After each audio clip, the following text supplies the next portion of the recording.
Commerce के language में liabilities है क्या? लायबिलिटीज मतलब कर्ज जो कि कंपनी को इन फ्यूचर पैसे पे करने होते हैं किसी को भी। जैसे कि लायबिलिटी दो तरह के होते हैं, एक होता है इंटरनल लायबिलिटी, एक होता है एक्सटर्नल लायबिलिटी। इंटरनल लायबिलिटी जब कंपनी अपने इंटरनल पार्टी से लोन लेते हैं या पैसे लेकर के बिजनेस सेटअप करते हैं, उसको बोलते हैं इंटरनल लायबिलिटी। और एक्सटर्नल क्या होता है? जब कोई आउटसाइडर से पैसे लेते हैं। कॉमर्स के लैंग्वेज में लायबिलिटीज है क्या? लायबिलिटीज मतलब कर्ज जो कि कंपनी को इन फ्यूचर पैसे पे करने होते हैं किसी को भी। जैसे कि लायबिलिटी दो तरह के होते हैं, एक होता है इंटरनल लायबिलिटी, एक होता है एक्सटर्नल लायबिलिटी।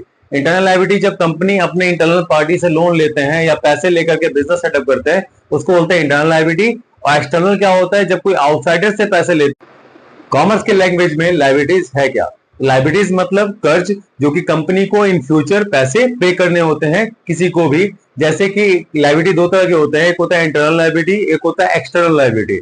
इंटरनल लायबिलिटी जब कंपनी अपने इंटरनल पार्टी से लोन लेते हैं या पैसे लेकर के बिजनेस सेटअप करते हैं, उसको बोलते हैं इंटरनल लायबिलिटी। और एक्सटर्नल क्या होता है? जब कोई आउटसाइडर से पैसे लेते हैं। कॉमर्स के लैंग्वेज में लायबिलिटीज है क्या? लायबिलिटीज मतलब कर्ज जो कि कंपनी को इन फ्यूचर पैसे पे करने होते हैं किसी को भी। जैसे कि लायबिलिटी दो तरह के होते हैं, एक होता है इंटरनल लायबिलिटी, एक होता है एक्सटर्नल लायबिलिटी। इंटरनल लायबिलिटी जब कंपनी अपने इंटरनल पार्टी से लोन लेते हैं या पैसे लेकर के बिजनेस सेटअप करते हैं, उसको बोलते हैं इंटरनल लायबिलिटी।